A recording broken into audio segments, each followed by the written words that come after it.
और मिल रहा है छात्रों। आज आपकी क्लास 10 इंटर क्लास आपका इंटर है और सब्जेक्ट है हिंदी। और आपका आज टॉपिक है समास। क्या टॉपिक है आज? समास। ज़्यादा ज़्यादा वीडियो को लाइक करें, चैनल को सब्सक्राइब करें, वीडियो को ज़्यादा देखें ताकि आपको फायदा हो और हमारी मेहनत कुछ रंग लाए। देखिए समास, समास किसे कहते हैं? पहला टॉपिक आपका समास किसे कहते हैं। ठीक है, समास किसे कहते हैं? किसे कहते हैं?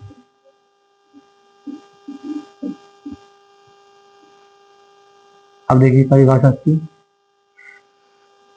दो या तो शब्दों को मिलाकर, दो शब्दों को मिलाकर, ठीक है, जो तीसरा शब्द बने, दो शब्दों को मिलाकर जो तीसरा नया शब्द बने उसे समास कहते हैं। ठीक है, समास कैसे कहते हैं? दो या दो से अधिक शब्दों को मिलाकर मेल से कोई नया शब्द बने का निर्माण हो उसे समास कहते हैं। दो या दो से अधिक शब्दों के मेल से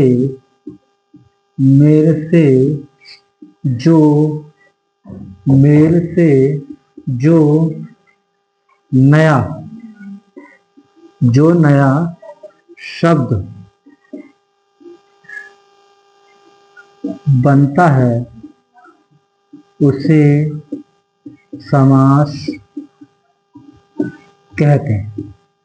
क्या बोलोगे परिभाषा की? दो या दो से अधिक शब्दों के मेल से जो नया शब्द बनता है या नवीन शब्द बनता है, नया बोल सकते हैं या नवीन बोल सकते हैं ना, नया या नवीन जो शब्द बनता है उसे समास कहते हैं। उसे समास कहते हैं। जैसे मैंने एग्जाम्पल लिया, फॉर एग्जाम्पल, जैसे शब्द है आपका नीलकंठ, नीलकंठ, नीलकंठ। ठीक है, नीलकंठ का मतलब हो गया नीलकंठ, नीला कंठ। अब शब्द बात चल रही है नील और कंठ। नील का शब्द है नीला और एक कंठ, परंतु अर्थ जो बनना है, उसका नवीन शब्द जो बनना है वो बनना है शिव जी। क्या बनना है? शिव जी। क्या शब्द बनना है? शिव जी। ठीक है ना, नया शब्द बन गया। दो या दो से अधिक शब्दों के मेल से जो नवीन या नया का शब्द बनता है उसे समास कहते हैं। समास कितने प्रकार के होते हैं? टॉपिक अगला ये है कि समास कितने प्रकार के होते हैं या समास कितने होते हैं। समास कितने होते हैं? होते हैं। अगला क्वेश्चन बना आप, समास कितने होते हैं? तो आप उत्तर बोलोगे आप, समास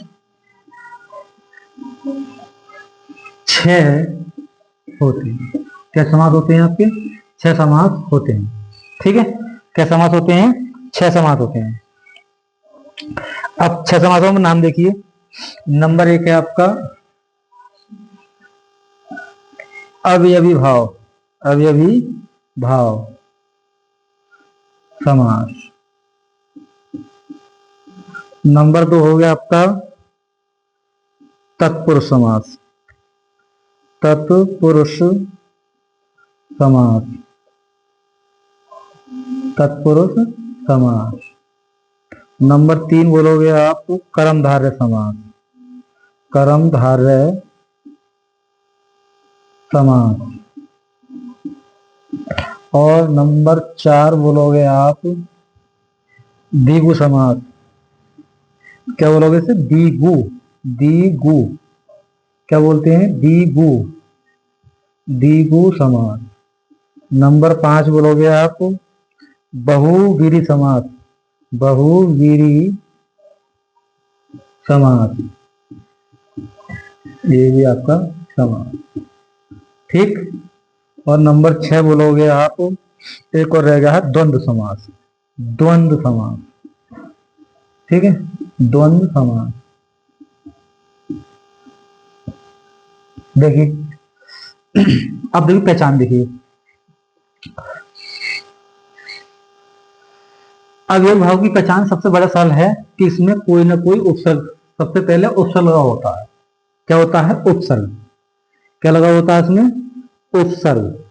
उपसर्ग लगा होगा, पहला शब्द उपसर्ग होगा।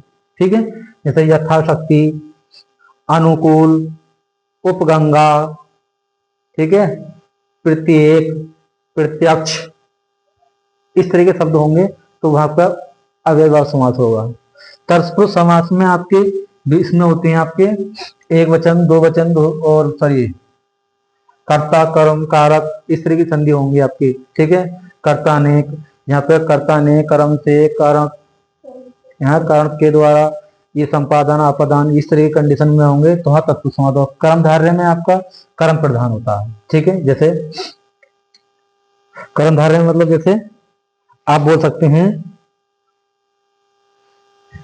कोई प्रकृति के साथ तुलना करना, उपमेय में उपमान का भेद होना। जैसे उस व्यक्ति की आंखें बहुत सुंदर हैं, या उसका मुंह चंद्रमा के समान है, या किसी प्राकृतिक चीज से तुलना करना, या प्रकृति में भिन्न होना, अलग होना, श्रेष्ठ होना। जहाँ श्रेष्ठता की बात करें वहां कर्मधारय प्रधान, या श्रेष्ठ हो या अलग हो, समाज से अलग हो, या समाज में तुलना प्रकृति के साथ होती है, वहां कर्मधारय समास होता है।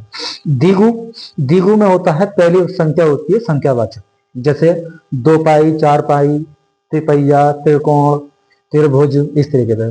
बहुगिरी, बहुगिरी समास की पहचान ये होता है दो शब्दों के बीच बात चल रही हो, अर्थ होता है किसी तीसरी की ओर। जैसे बात चल रही है आपकी और दो शब्दों का संकेत चल रहा है और अर्थ लिख रहा है किसी तीसरे का, बहुगिरी में अर्थ तीसरे का करता है। ठीक है ना, जैसे नीलकंठ, आयु शब्द आता है नीलकंठ, नील और कंठ शब्दों की बात चल रही दो की, किसकी? नील की और कंठ की, परंतु अर्थ क्या लिख रहा है? शिव की। ठीक है ना, जैसे बोल सकते हैं चक्रधारी, चक्र माने एक तो चक्र हो गए और धारण की बात चली है, परंतु चक्रधारी बात चले किसी और विष्णु की ऊपर, यानी कि दो शब्दों की बात निकले तीसरे की बात निकले, वहां पे आपका बहुवचन समास होता है। अब देखिए द्वंद्व समास, द्वंद्व मतलब होता है झगड़ा, द्वंद्व का मतलब झगड़ा, जहां पर झगड़ा हो वहां द्वंद्व समास होगा। और झगड़ा किसमें होता है? जो विपरीत होते हैं। विपरीत का मतलब जैसे अच्छा बुरा, अपना पराया, दुख सुख, है ना, देश विदेश, इस तरह की कंडीशन में आपका ये आगा। परंतु आपके जो इंटर में है, इंटर में आपके तीन समास दे रखे हैं, एक तो है आपका अव्ययभाव समास, एक है आपका कर्मधारय समास जो टॉपिक में है, और एक समास है आपका अव्ययी कर्मधारय हो गया, और एक समास दे रखा है आपका शायद बहुव्रीहि होगा, हाँ बहुव्रीहि। तो आपको इंटर में यही पढ़ने हैं, परंतु कभी कभी इस समास के भी उदाहरण मिल जाते हैं। ठीक है, नहीं इस समास को भी देख लेना, इसके भी मैंने एग्जाम्पल इंटर में अधिकांश परीक्षाओं में ये वाला समास भी मैंने देखा है। ये और ये तो कंपल्सरी है आपके अव्ययभाव, कर्मधारय समास और बहुव्रीहि समास, परंतु कभी कभी आपका तत्पुरुष समास के भी एग्जाम्पल मिल जाते हैं, वो आपको हम दिखा देंगे। जैसे राजपुरुष मैं कह लगू, इसके समास को कहा जाता है राजपुरुष, राजपुरुष। ठीक है, राज माने होता है राजा, राज माने होता है राजा का पुरुष, जहां पर किसी के संकेत हो या से ने के साथ स्त्री कंडीशन में ये तत्पुरुष समास का प्रयोग करते हैं। अब देखिए आप पहला क्या है हमारा? समास किसे कहते हैं? तो दो या दो से अधिक शब्दों के मेल से जो नवीन या नया शब्द बनता है उसे समास कहते हैं। जैसे नीलकंठ अर्थ हो गया इसका शिवाजी, तीसरा शिवजी। समास कितने होते हैं? तो समास 6 प्रकार के, समास कितने प्रकार के होते हैं? 6 प्रकार के होते हैं। ठीक है, समास कितने हैं? 6 आपके। कौन कौन से? अव्ययभाव समास, तत्पुरुष समास, कर्मधारय समास, और द्विगु समास, बहुव्रीहि समास और द्वंद्व समास। ठीक, अब आपके इंटर कोर्स में दे रखे हैं आपके 3 समास, परंतु आपको चौथा ही पढ़ना पड़ेगा। इसके एग्जाम्पल मैंने अधिकांश परीक्षाओं में बहुत बार देखा है, इसलिए तत्पुरुष समास के भी एग्जाम्पल आप देख लेना।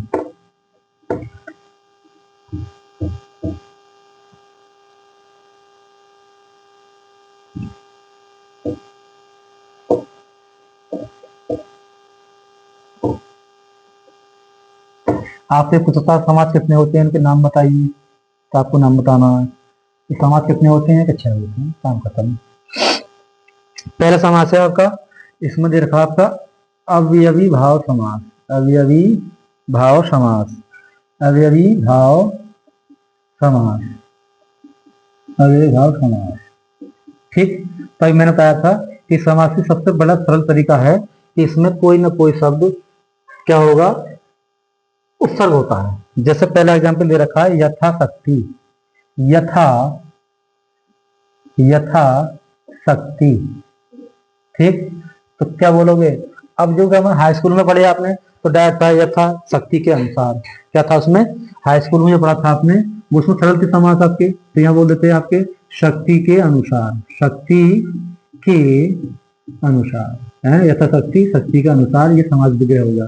परंतु इंटर में सिस्टम चेंज है, आपको इंटर में संस्कृत में ही विग्रह करना है। क्या करना है आपको, यथ्य शक्ति का विग्रह संस्कृत में ही करना होगा।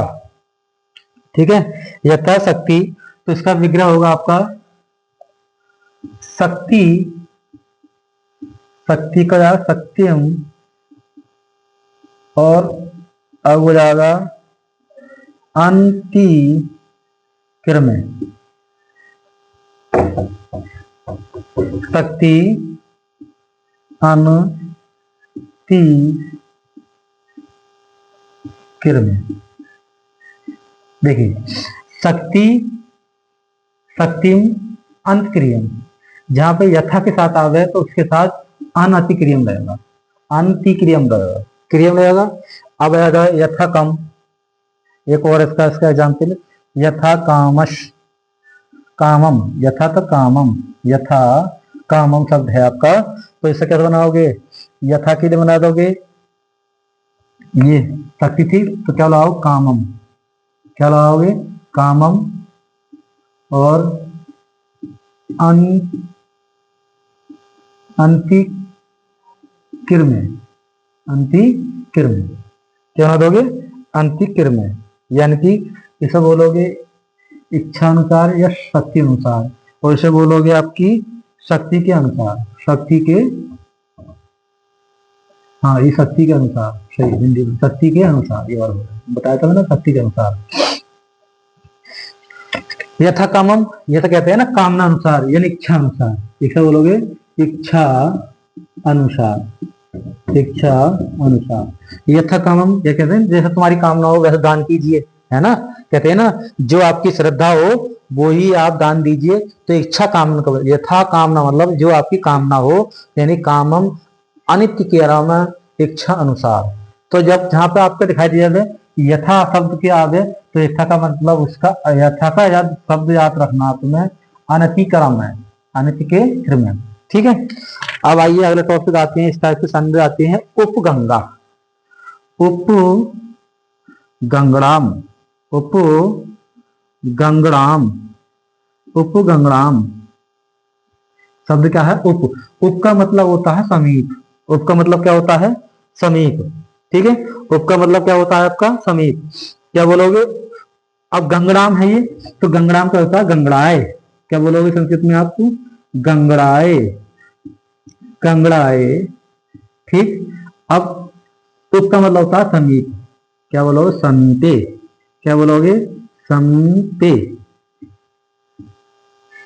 उप का मतलब जहां भी दिखाई दिया किस शब्द के आगे उपसर्ग दिखाई दे रहे, तो ये पीछे वाला शब्द बनाए गंगड़ाए समीपे।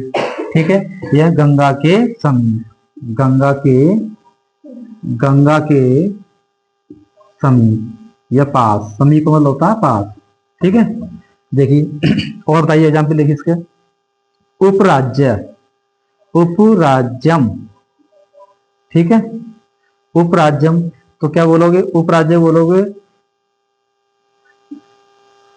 राज्य का हो जाएगा राज्ञ, ये आपकी पंचमी विभक्ति काम कर रही है, तो क्या हो जाएगा राज्ञा, क्या हो जाएगा बच्चे इसका, राज्ञा समीपे, राज्य समीपे, यानी कि राज्य के पास, क्या बोलोगे, राजा के पास, राजा के पास। समीपात एक ही बात होती है। देखो उपकृष्णम, उपकृष्णम, उपकृष्णम, उपकृष्णम का मतलब होता है कृष्णस्य, कृष्णस्य समीपे, ये एक ही जगह जहां ऊपर दिखाई दे जाता है आपको ऊपर, तो उसका ये विज्ञा करोगे। ये वाला कृष्णस्य, ये आप कृष्णस्य है, कृष्ण है, कृष्ण है, ये कृष्णा है। ठीक है, ये अलग अलग विभक्तियां हैं, जो आप पढ़ोगे तो पता चलेगा आपको कि इसमें कैसे बनती है। इतने बच्चा ध्यान से नहीं पढ़ रहा आजकल का। ये ध्यान रखना पीछे वाला समीपे, यथा है तो अनतिक्रम है। ठीक है ना, यथा के साथ क्या आ रहा है, अनिक्रम है। उप के साथ क्या आ रहा है, समीपे। गंगड़ाए समीपे, गदाग्य समीपे और कृष्णस्य समीपे। अब उपनगरा है, क्या है, उपनगरा, उपनगरम, है ना। तो क्या बोलोगे, नगराश्य, जैसे कृष्ण का बनाता है, नगर का बनता है, ये भी तो बोलोगे नगरस्य। क्या बोलोगे, नगरस्य समीपे। क्या बोलोगे, नगरस्य समीपे। बात में आ गई, यानी कि उप के साथ में ये आगा। अब सब है आपका प्रत्येक। अगला टॉपिक है प्रत्येक। तो प्रत्येक को बोल लोगे, प्रत्येक में होता है एका एक। क्या बोलोगे से, एकम, एकम पृथ्वी, एक एक पृथ्वी। पृथ्वी का मतलब एक एक, एकम एकम पृथ्वी, यानी कि एक हर एक व्यक्ति को। क्या बोलोगे से, हर एक व्यक्ति को, हर एक को। एकम का मतलब होता है हर एक को, ना भाई प्रत्येक को खाना मिलना चाहिए, है तो एकम एकम हर एक को मिलना चाहिए। ठीक है, ये इस टाइप का बनेगा आपका। देखो, उसके साथ क्या आएगा, समीपे। उसके साथ समीपे, समीपे ये पंचीस भक्ति में चेंज होते रहते हैं। शक्ति के साथ आगा अनित्य, ये ध्यान रखना। अब अगला देखिए, आपको और देखिए इसके आपको कुछ एग्जाम्पल और हैं इसके इम्पोर्टेंट। ओके कर दिया हमने, प्रत्येक हो गया आपका प्रत्यक्ष। प्रत्यक्ष में तो क्या है, उपसर्ग है आपके, चल रहे हैं ना उपसर्ग सब टोटल। अब आगे देखिए आपको, हाँ अब सब आता है निर्धन, निर्धन, निर्धन। देखो नी क्या है, उपसर्ग है आपका, निर उपसर्ग है नहीं आपका। देखो पढ़ा हुआ अपना हाई स्कूल में, क्या होता है निर, निर माने क्या होता है, उपसर्ग। उपसर्ग के साथ जो भी बनता है समास का नाम डायरेक्ट अव्ययीभाव समास बोल लोगे। ठीक है, निर्धना हुआ, धना नाम अभावा। ये क्या है, धना, धना नाम, धना नाम अभाव। अभाव मतलब होता है कमी, यानी धन में कमी, धन की कमी। तो क्या कहलाएगा वो, हाँ अभावा, धनम अभावा, धन की कमी। क्या कहलाएगा, धन की कमी। ठीक है, अब है प्रति दिन, प्रति दिन। प्रति में क्या है, देखो प्रति उपसर्ग है और दिन, प्रति दिनम। तो क्या बोलोगे, अब बोलो प्रतिदिन के मतलब प्रत्येक दिन, दिन दिन दिन प्रति दिन, दिन दिनम। क्या बोलोगे, दिन दिनम। ये कहलानी आपकी समास विग्रह। क्या है ये आपके समास विग्रह, ये आपके समाज विग्रह है। संस्कृत में समाज विग्रह मुझे लगता है कि प्रतिदिनम का समाज विग्रह चाहिए। तो दिनम दिनम, दिनम दिनम, ये भी एक ही बात है, दिनम दिनम प्रतिदिन मतलब दिन दिनम दिनम। ये भी दिनम है, ये भी दिनम है, एक ही बस तरीका अलग है। ये भी वही बात है और ये भी बात है, दिनम दिनम भी बोल सकती हो आप, ऐसे भी बोल सकते हो, कोई प्रश्न नहीं। ये ना की और माँ की आवाज एक ही है, सही है नहीं। पृथ्वी का हो गया। अच्छा, अब देखो अधि, अधि उत्सर्ग होता है आपका, अधिगिरी, अधिगिरी। अधि क्या है आपका, उपसर्ग है, अधि से शब्द बन जाते हैं ना, अधिक। अब अधि के साथ कैसे बना होगा, देखो गिरेशु इति, ये गिरी गिरी है ना, गिरी, तो ये बोलोगे गिरेशु, गिरीशु के साथ क्या बोल दोगे, इति, यानी कि गिरी मान होता है पहाड़, आदि गिरी पहाड़ों का बाप उस्ताद। ठीक है, एक हो अनुदिनम, अनुदिनम, अनुदिनम। अनुदिनम का हो जाएगा दिनस्य पश्चात, दिनस्य पश्चात, दिनस्य पश्चात। अनुदिनम का क्या हो जाएगा, दिनस्य पश्चात। अनु देखो ये उपसर्ग है आपका, तो इनमें क्या है, जितने भी आपको उपसर्ग दिखाई देंगे आपको, ठीक है, तो उन सब उपसर्गों में, यानी उपसर्ग जितने दिखाई देंगे उनके साथ जो शब्द बनते हैं उनमें अव्ययभाव समास होता है। ये इंटर में आपको विशेष करके याद करने पड़ेंगे। देखो एक शब्द और आता है आजन्म, आजन्म। ठीक है, इनमें से आपको एक दो क्वेश्चन जरूर मिल जाएंगे अगर आते हैं। तो जन्म से जन्मा, ठीक है, प्रभूति, जन्म आजन्म माना जन्म से, यानी जन्म के शुरुआत से ही, यानी कि जन्म से पैदा हुआ, ठीक है। उपतीरथ किया जाएगा, तीरथ हो जाएगा प्रत्यक्ष। एक शब्द आता है बहुत इंपोर्टेंट है, प्रत्यक्ष। प्रत्यक्ष मतलब होता है, इसमें प्रत्यक्ष में कौन सा उत्तर गया आपका, प्रति। कौन सा उत्तर गया में, प्रति। कौन सा उत्तर गया आपका, प्रति उत्तर गया। तो प्रति धन अक्ष, प्रति धन अक्ष, यानी कि प्रत्यक्ष जो बनता है आपका, ये शब्द बनता है, यानी कि प्रति धन अक्ष के संधि विच्छेद से आपका ये बनता है प्रत्यक्ष। और प्रत्यक्ष का जो विग्रह होगा आपका, वो होगा अक्षणा। अक्षणा मतलब होता है आंखों के, ठीक है। प्रति मतलब सामने, आंखों के सामने। प्रत्यक्ष मतलब होता है आंखों के सामने, ठीक है ना। मैं इसका, इस झगड़े का या इसका मैं प्रत्यक्ष गवाह हूँ। प्रत्यक्ष मतलब आंखों के देखा गवाह, ठीक है ना। जिस फिल्म में देखते हैं कि कोई आंखों देखा गवाह है इसका, ठीक है ना। तो उस तरह की कंडीशन में आपका ये होगा। तो ये आपके कुछ एग्जाम्पल दिए हैं हमने, बाकी और देख लेना, ठीक है। अब अगला टॉपिक है आपका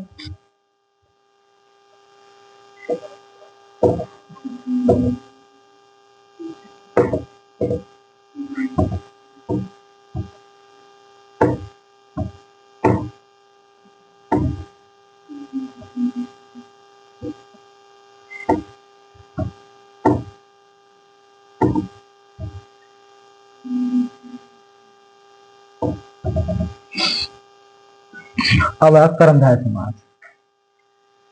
कर्मधारय समास मैं बताया, जहां तक कर्म की प्रधानता हो वह कर्मधारय समास होता है। क्या होता है, जैसे पहला समास है आपका फेमस, कृष्ण सर्प।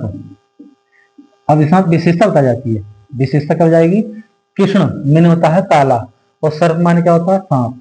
सांप भी क्या है, घनघोर काला। कैसा सांप है आपका, घनघोर काला। जहां घनघोर की बात करी जाए तो वो कौन सा समास हो गया आपका, कर्मधारय समास। ठीक, कौन समास हो गया आपका, यानी कि काला सांप।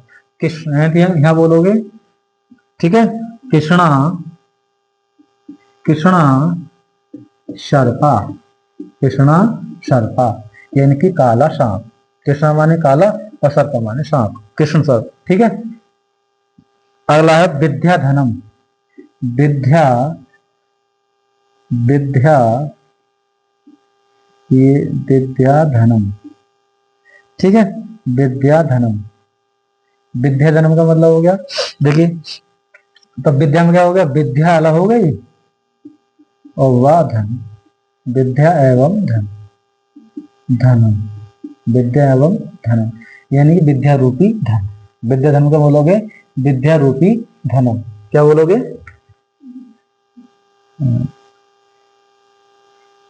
विद्या रूपी धन, ठीक। अब है मुख कमल, यानी कि सब धनों में श्रेष्ठ होता है, कौन सा धन होता है, विद्या रूपी धन। सभी धनों में श्रेष्ठ क्या होता है, विद्या रूपी धन, यानी कि विद्या रूपी धनों में, इसलिए क्या होगा, कर्मधारय समास, विद्या एवं धनम, ठीक। अगला है आपका मुख कमलम। मुख कमलम, तो क्या बोल दोगे इसे, मुखेव कमलम। क्या बोलोगे, देखो मुख माने क्या होता है, मुंह, और कमल माने कमल, यानी मुंह कैसा है, कमल के समान सुंदर। कमल की तुलना करी, मुंह की तुलना किससे करी, कमल से। तो क्या बोल दोगे, मुखेव, मुखेव कमलम, कमलम, यानी मुंह कैसा है, चंद्रमा के मुख, वो सही कमल के समान, ठीक है। अब शब्द है तो पीतांबर। पीतांबरम, पीतांबर मान होता है पीला, अंबर माने आकाश, और नहीं, अंबर माने आकाश भी होता है, अंबर माने वस्त्र भी होता है। तो पीतमम माने होगा पीतम, अम्बरम, क्या होगा, पीतरम अम्बरम, यानी कि पीला वस्त्र।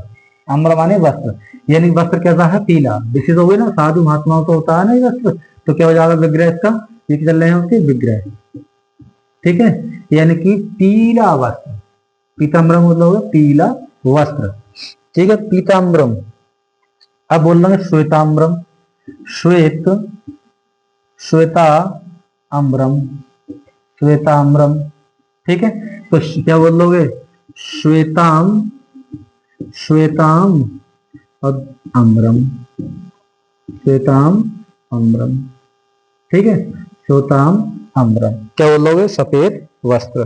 ठीक है, ये सिंपल है। श्वेताम का श्वेताम अम्बरम, पीताम का पीताम्बरम, नीम अम्बुज। ठीक है, एक होता है नील, नीला अम्बुज। सिंपल है, देख लें ध्यान से जरा। अम्बुजम तो क्या बोलोगे? नील क्या है? नील अम्बुजम तो क्या बोल दोगे? नीलम, और ध्यान दूसरा हो जाएगा अम्बुजम, अम्बुजम, ये नीला अम्बुज। ठीक, इस तरह के टॉपिक आपसे मिलेंगे। और देखिए अगला, रक्ताम्रम, रक्तम आम्रम, पीताम्रम, पीताम्रम, है ना, पीत वसम, पीतम वसम। सिंपल, सब सिंपल ही सिंपल है ऐसे। यानी कि वस्त्र के साथ अम्बरम वस्त्रम बात कर ले तो सब एक जैसे जाएंगे। पीत अम्बरम हो गया, अब जैसे पीत वसन तो पीत यहाँ पे वसन डाल दिया तो पीतम वसन बोल दो वहां पे। ठीक है, अब जैसे अगला शब्द है आपका सज्जन। ठीक है, ये संजन में, सज्जन में होती है आपकी कौन संधि होती है? आपकी संधि कराई थी हमने कल, परसों कराई थी। तो सत और धन जन, सत धन जन क्या होता है? सतजन। क्या होता है? सतजन। ठीक है ना, सत धन जन।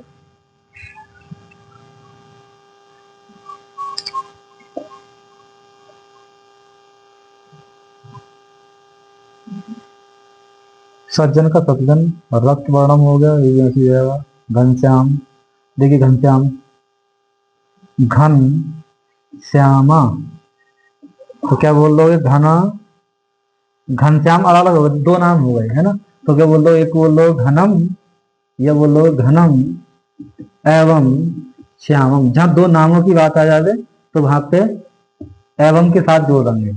जब दो नामों की बात है वहां एवं के साथ जोड़ दोगे। ठीक है, विद्या धनम दो शब्द होंगे तो विद्या और धनम लगा दिया। ठीक है,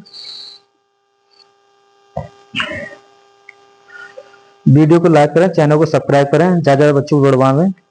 कल इस समाज को कंप्लीट कर देंगे, एक समाज हो जाएगा आपका। शुभ रात्रि।